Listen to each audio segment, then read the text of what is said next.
Good morning from the kayak workshop.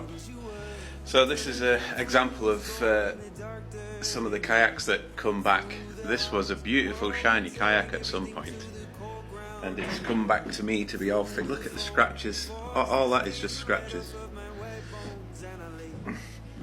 Feet pegs have popped out. This one's bad. Look. The cockpit's all smashed. It's all come apart. There's a big hole in it here. Look at the hole. Oh my god.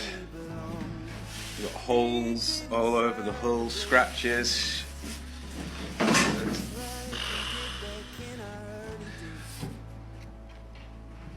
Nightmare. So part 2 will be all fixed up. Check back in.